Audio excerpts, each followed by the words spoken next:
yanzu twagomba tugura izo bahe Babarira Niache. twari bite mukemo.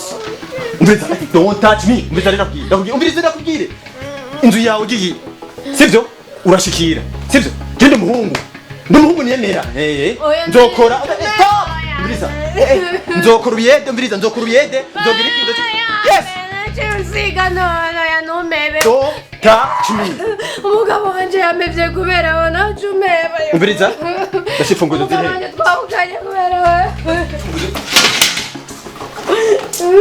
umviriza tubana umviriza ideni yakoraniye guca sivyo yakoraniye guca bira munsi bira biraho Ngiye kubuhana jeje. ideni yakoraniye guca merde urazi imigambi yanjye ubononye iki abakobwa muri bihugu mwebwe muri birofa Nitamuye makombe ni wankunda.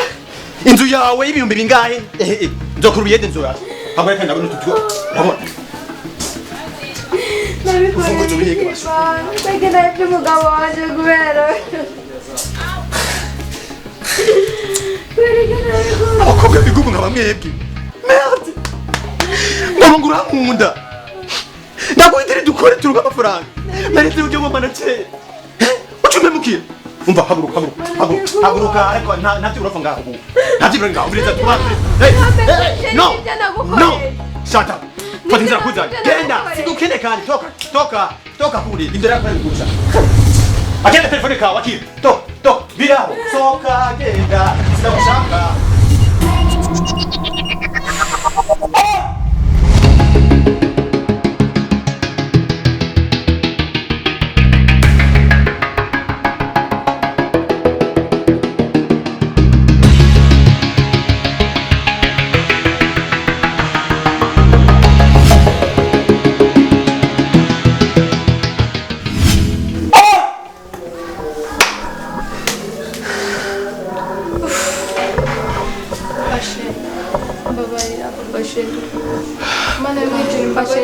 Suza!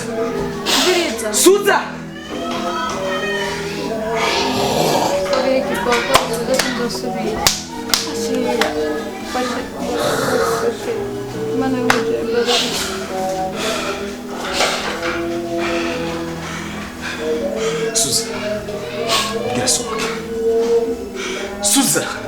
Controle ishavu ryawe. Bitware buhoro. Twara ishavu ryawe buhoro. Suza! Imodoka yanje! Suza! Byose ni iby'isi. Sohoka. Mfite papa Mviriza. Mviriza. Ndagusabye. Ndakwinginze ufukame imbere yawe mubabarire. Suza! Ushatse kuvuga ko ibi byose watacu biriko birakubwira? Birakimbwira nawe ari uwundi yaronse inyigisho. Aha nawe ni inyigisho aronse. Mu byo amaze gucamo si biki. Urabita.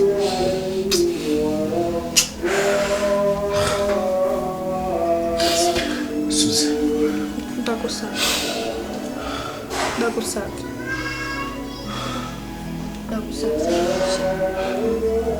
Sibyo, ndakwinginze.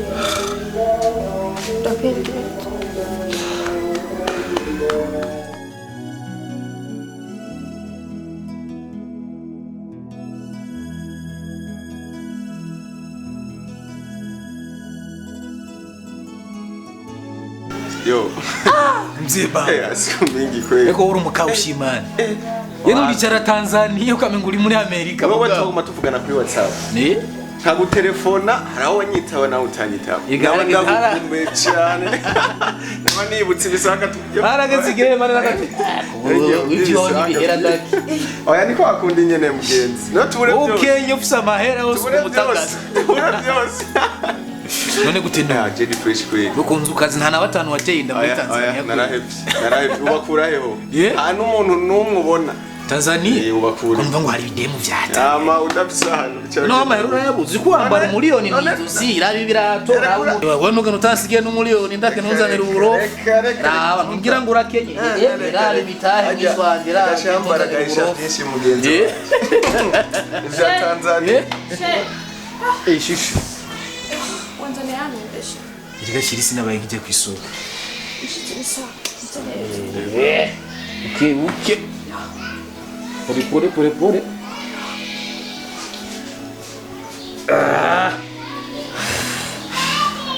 Ndugu yangu. Meze neza. Jenga ibintu kumabitsi. Wacakarishe nka kera gamusanze. Reka ntusarisi mbere. Ndabona ibintu byarahindutse. Okay, shit. Numushitsi. Sinawe nkije ku isoko kubera urabona nake ndo nk'umugeni tuko turatera inkuru. Mugo imyembe ndayituma. Muva ndamutuma YASONI aje kuyizana. Bwana kayosoni nakarundiye kuva kare nahamagaye kuri portail nakabuze zitandukanye. Chigira umurondere nkamerana. Wumva none wiyumva gute? Yewe numu boss we ntubona ko ariko yambariye miliyoni 10 mwizosi gasha. Nawo boss. Akagahungu kandi nakunyisha akagahungu.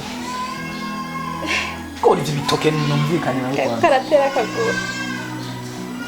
Arazo abakaba kinje kumupira. Ko agoma gatera amashuti. Chef. Sabwe. Ashije ngani ndire kiro nkera kabebe man. Ndabibona kiro nkera kabebe kabisa. Siza tuzoronka kumaraje. Aha nta blague kabisa. Cyumutipi Jeffs amahera mu gusi by'impamvu. Aguma yagara mu bagoro nawe reka regera ivyiwe. Geri cagera. Sheila. Yo. Maman Sheilla. Mama we, ora chaba. Bana we. Ndakubona. Abadafuye barabona. Urabona nagarutse.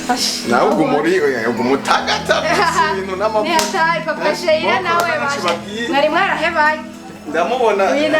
Nabishashe ariko ndabona ngahagira. Bishandira ko. Nivyo nyene. Ariko ndarabakana nayo tuko gakinira. Sheila ndamubona ko ndakarabe. Karabe bagokararira hali hanze. Sheila. Jeje kana kuruhuka gatoyi ndabara. Okay. Uruhuke.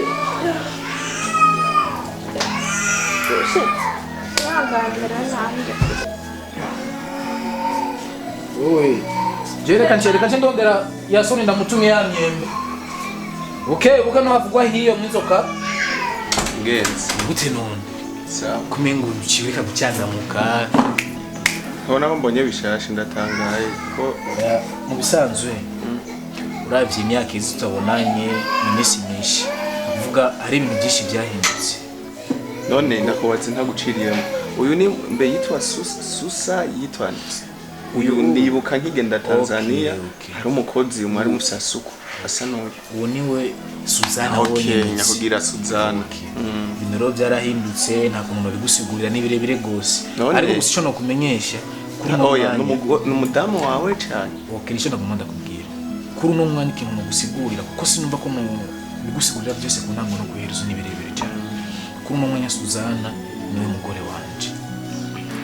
Uwo mu nzu kubera ibibazo byabaye urazi ibintu ayo wamyukarisha upake oya simamvu no agira unyifatire ucishejya no hino simamvu turazina nibaza kandi turazinanye wamubonye Maman Sheilla namubonye Jojo namubonye nawe yaravyakiriye byarabaye ko byinshi byanamuvuyeko no kuba ari ngaha kuri uno mwanya n'impamvu zuno Suzana ubu rero bafise ari babiri nusa abagore banje ari babiri Jojo abaye ngaha kugira arere umwana wiwe Sheilla kugira Jojo asubire kuba ngaha yasabiye imbabazi na Suzana.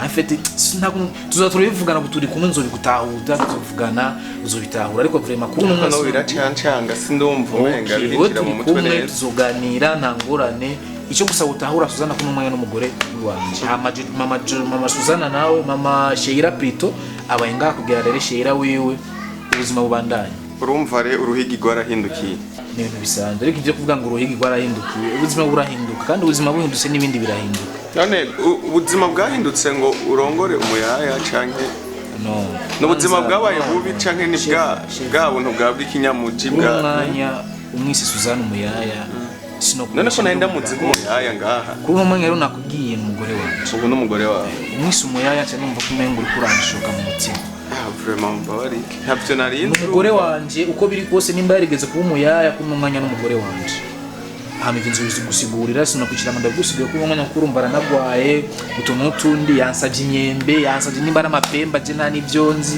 nubisa ko nje kubirunga ikintu gihari bikanda guherekeza hama nzokurondera twicarane ahantu atari ngaha tuganira sawa kibazo vraiment ariko kiza gusa nuko ndakubonye nenda ukumbuye igihe cyari igihe wambonye ntacumburana ntacyo atiko twasangiye kabisa n'agahinda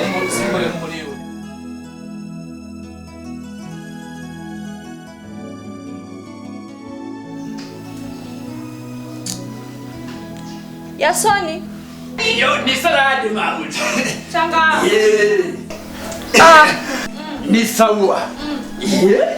Yega aona kagoma gaye nari gukora utuntu ho hanze nyisiteme. Mabuja na yeye. je nje kurafsenisha Wewe uko mama lao. basare Ntavyotse? aje kubere Gasoje ni bono. Peti mitashwanaga nayo. Haniyeshimi yake. mufiki mufiki Leka bono. Ngurabona ngo jewe ndu mutwe wa boss. Wa boss nikafanya kazi ka zamani. Imisi yose mu gatondo nakula ni poroka. Kafiri style boss iko hapa.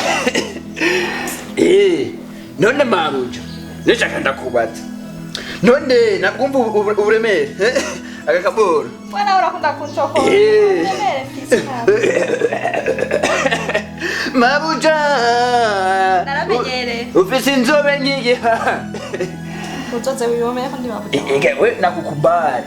Ngo boss amazaga akabasiriya ziri mimi sipendaki vitu kama hivi. Nikuja ni bosi wa Nakoje namwemera wewe. Ndio fina Anakona nichorea mafaranga. Amagasoje nawe rero. Kage ni kabono. Katanga ngoja soni ngo uko underground nabwo wewe kuwa mpore watanze ngapi ndi. Hapo ndakafukutisha hapa. Nzokirukanisha ngajewe. unakafukuzia nini Ni kabono kananishimie. sawa wewe kwe Na weye na yeye kezaniri pemba nzameze iki ipemba ipemba mbege ipemba ni biki avyuti wapi sibijuwagi mie hivi enda tu kwisoko bazeti ipemba yumu na fisini chwa ipemba none ipemba ni biki wamfunga biga ibitope tope omega ibyo ina ifu makimba buje bansalishaga nawe abandi baginyama inkoko jengi ongifu yo mukhana sasa bikufashika kandi jesu ndo bavuze abakana musi bora kuna kufika nutwinya mwatwi wali tunyene na yeye mauje wakatumbo karefu ko ndi bosi wawe none nipe frank azike zasike zumu mama hela na mwe nawe wewe ulikausha ni freestyle mauja yeye na weye mauja amkundi wewe na weye azanakoresha abakoze ma ni hatari pe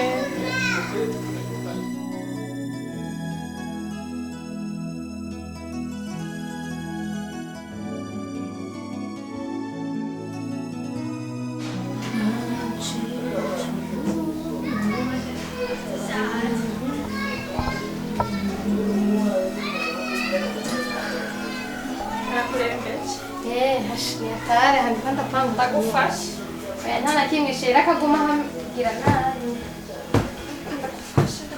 oya reka nkawe umeze gutyo oya no kuri reka bisa ko mpejeje gukora ukuntu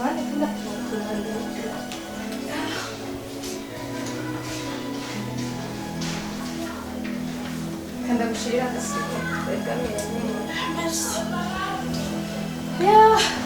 abantu ntejeje arahejeje pe amaso zawe cyane ko nagomba ndagushimira urakoze n'ukuri imana iguhetsagiye ibintu wankoreye byakora bato ndabyo iryo barabara wankuyemo ingendo kinkorera nakurya umutima nkagufata nabi ariko ukaba warampaye indaro ukaba warangaruje mu rugo nkarera umwana wanjye kuri imana iguhetsagiye ubu nasubiye gutagata ukuri sinzi ngene nobivuga atari ukugushimira imbere Yesu aguhetsagira n'ukuri byose ibintu byo kwibuka ibintu byo kwibagira byarabaye twarahareraniye nta kibazo asha nanje n'ukuri ntaco nazogira umererwe neza burya harya abantu b'imagiriranire reka dukundane tubahane nivyo byiza umuntu asha nanje n'ukuri nako ntazogira gufata neza ndagufate nka mutoyi wanje ahubwo reka ngende ndakuzanira akajina nagukorera ego sha nawe numva umengero bitangiye guhinduka Yo. Kanihengeke. Yo. Yatari.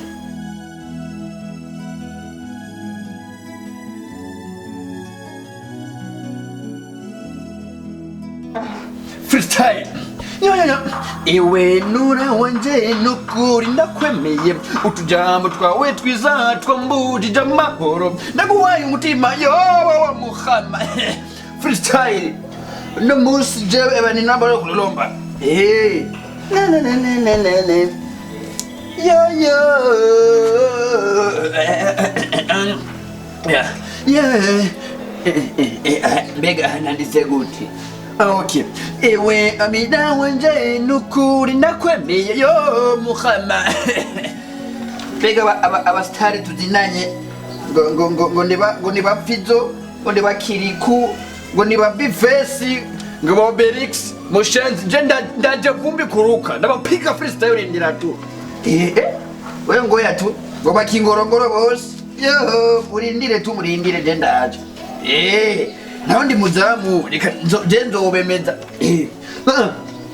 Yo apika nawe yo kileleni. Reka nzobemeze gahaje je nzoba uwa mbere mu Burundi. We ngoya tutasoma namba utasoma namba lele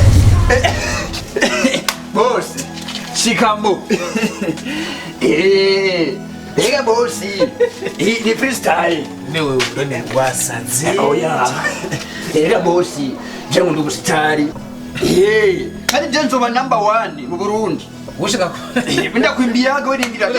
Woshaka kuba umustar ngabo. Je ndakuwa number 1. Wewe. Ndawe freestyle. Uri ndirimba Bega bosi. ndirimba aririmbi wari Aya bosi. Okay, uzoba sponsor, ni sponsor ni sportive. Uva rero. Yo bosi. Nyongezo umushahara kwanza bosi. Ego buzima buragoye. Jewe yari ya munzu. Numva induru. Yasoni gabashi yatewe n'ibigabuteye. Ni freestyle gusa. None ibiro ni firi kurandi. Number 1. Jewe ngoyo. No DJ Yasoni. None mbega ukwezi kwaheze. Yego bosi. Abangona ko misi yose nje Yasoni ngo rikanwa karibu. Misi yose nje ngo ukwezi kwaheze taransa. Iya karibu imavoko yo kuririmba. Urabasa ni wese mu kurimba babanza kunywa karibu kwa. Nabyoze mbwa bagenda nayipigaga kwanza. Kandi bosi ngira ukorera ko kwijenda yaje nipe faranga kwi. Ameza bikwe naonaga. Yeno ikonda kurundira kugira ndakubaza nimba tamaheruke neko. Cyaba yare wonde afisi. Ndabizi. Wone nkoroga. Je ndaziko ninye gusameza 3. Unapiga ko yose kama. Nakukubali. Ubura afisi ngora nama ni wamba bazaba bimvira kutayike. Ko woze. Ega ni kafisa ikanje nyene. Katai burundize. Bosi na yeye. Bosi umviriza wewe mugabo uri kuravuza induruka ngo ko Suzana Suzana mabuje wabajya wowe hetse byiri kuragira nimba uri byiri kurandika gira yenze ngo umuntu yaguteye wapi ndasubiye inyuma wetse yagize kuzanda guha amahera ya sameza nameza abiri tu ndakugana n'ibihumbi 10 bosi arabyo amukundi yu wewe kwa nada bosi kurama mabizuye eka ni mapenzi mwanaume kwa mwanaume bosi navuze kitandika bosi oi kuruba kumuko ale kusale sana na waje sha wewe le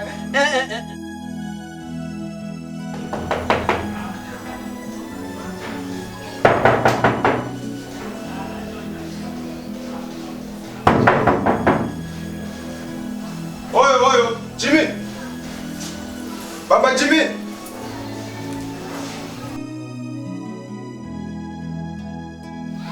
Baba Jimmy! Out!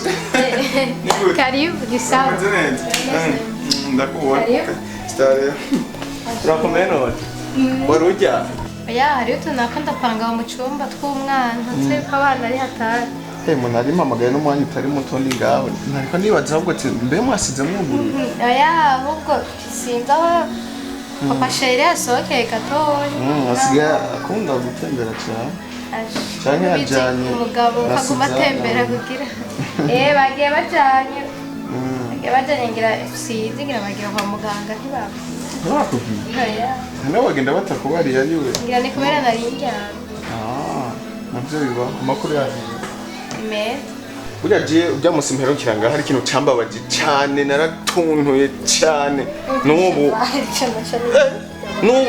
umutima urangya nkumva inziga umujinya kuntu wenda kuze Maman Sheilla okay ukuntu ndiko ndakubona ubu birateye agahinda sinumva no kuntu nobivuga none wewe nk'umuntu w'umumama yisoneye ukemera ugatanga urugo nkuru ukaruha abayaya ngo barubemo aho uraje ngawuka cheval je nafanje ni birebire kuba mbayeho ubu buzima sinidoga kuko nije navyikwegeye none wabyikwegeye ngo uturugo ngo urusigire umuyaga cheval je naho mbwira ibintu bimeze gute nawe wakoze amakosa ngana gute wari gupambanira hanye na hano